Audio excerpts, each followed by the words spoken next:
İnna fetahna leke fethan mubina tecri min tahtihal enhâru hâlidîne fîhâ ve yukeffir anhum seyyiâtihim ve sâet nasîrâ. İnnellezîne yubâyi'ûneke innemâ yubâyi'ûne Allah zâlike fî kulûbikum ve zanentum zannessâ.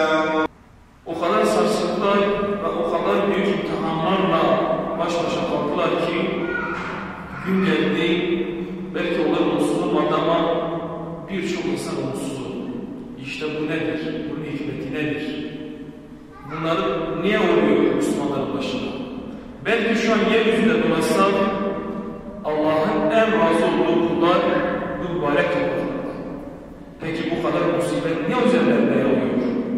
Bu kadar bombalar niye üzerlerine yağıyor? Annelerin feryatları, çocukların ağlamaları, açlıktan ağlamaları, açlıktan şehit olmaları, nenelerin, dedelerin feryatları, ağlamaları göklere, semalara yükseliyor. Kardeşler, Allah-u Teala Kur'an-ı Kerim'de bu kıssaları bize anlattı. Kur'an-ı Kerim'i indirdiği Resul-ü Zişan'ı bize göndererek bunları bizden öncekilere yaşattı. Hatırlayın, hani o günlere gidelim, 1400 yıl öncesine gidelim. Hani o gün müşrikler Müslümanları hor görüyorlar. Biz de bu sefihler gibi iman mı edeceğiz? Biz de bu garibanlar gibi, bu kimsesizler gibi, haşa onlardan, bu akılsızlar gibi biz de iman mı edeceğiz diyorlar. Hani Müslümanların üzerine o kadar saldırmışlardı ki, Müslümanlara o kadar ambargo, o kadar büyük musibetler, o kadar büyük imtihanlarla karşı karşıya kalmışlardı ki, Habbab bin Eret radıyallahu anh, Kabe'de oturan Resulullah'ın yanına gelip, Meta Nesulullah, Allah'ın yardımı ne zaman? Kur'an'ın tabiriyle onlar öyle bir sarsılmışlardı ki, ayakları tir titremişti, o kadar büyük imtihanlar üzerlerine gelmişti. İşte siyer kaynaklarımıza baktığında bu hikmeti şöyle anlatılır. Allah Resulünü dahi imtihanlarında mahvetmemiştir. Onlara büyük musibetler indirmiştir. Onların ümmetlerine büyük musibetler, büyük imtihanlar indirmiştir. Kimisi onlarla aday etmiştir, kimisi onları küçük görmüştür. Kimisi onların canına kastetmiştir, şehit etmiştir. Bunlar tarihte yaşanmıştır. Şimdi gelelim konumuza, çağımıza. Bugün bizim gözümüzün önünde Gazze'de küçük bebekler açlıktan ölüyor. Küçük bebekler dua ediyor ki diyor ya Rabbi canımızı al, cennete gidelim, belki orada bir yiyecek buluruz, karnımız doyar. Küçük çocuk babasına söylüyor, baba beni küçük kurşundan mı öldürecek? Bunu soruyor. Gazze'de yaşanan zulüm yeryüzünde artık yer ve göğü arasında olmuştur. Dikkat edin, bu sene bir damla rahmet inmedi. Allah-u Teala yeryüzünde rahmeti kesmiştir. Çünkü kimse bu zulme engel olmuyor. Bugün mücahitler Gazze'de bize bir haber gönderdiler. Dediler ki ey İslam ümmeti, ey bize inanan, bize güvenen, münafıklara aldanmayan, çünkü münafıklar umutsuzdur, münafıklar karanlıktır, Allah onların kalplerini karartmıştır. Onlara göre mücahitler şu an zarardadır. Ama Allah ne dedi? Gözünüzü açın dedi. Ancak cihad sizi izzetli kılar. Çünkü izzet Allah'ın, Resulünün ve müminleridir. Münafıkların asla değil. Müslümanlar bunu cihad ediyorlar. Diyorlar gelmenize gerek yok. Bize sadece maddi olarak yardım edin ve bize dua edin. Bu iş kolay değil Müslümanlar.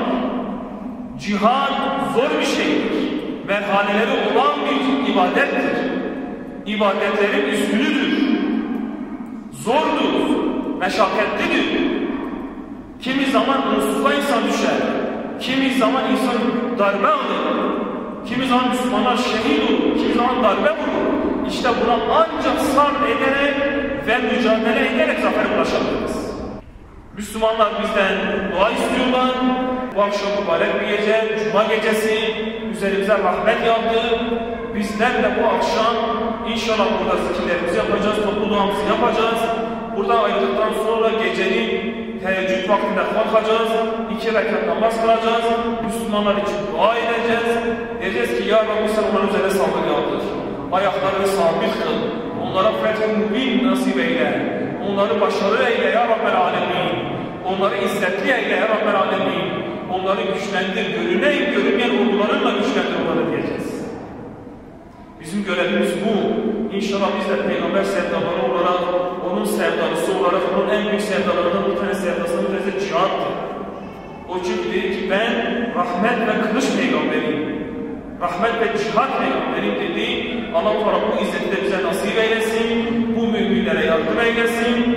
Bir an önce bu Müslümanlarla Mescid-i Aksa'da, ilk kıblemizde, bu mübarek mescidde namaz kılmayı da nasip eylesin. بل كان الله بما تعملون خبيرا لا إله إلا الله العظيم الحليم Şüphesiz ki sen buna kadirsin. Senden başka güç ve kuvvet sahibi yoktur. Kadir olan hassar mücahitlerini sen muzaffer eyle ya Rabbel alemin. Bu gecenin hürmetine sen onlara düşman karşısında kesin bir zafer ve fetih ihsan eyle ya Rabbel alemin. Muhafaza eden sensin. Onları sana emanet ediyoruz ya Rabbi. Sen onları muhafaza eyle ya Rabbi.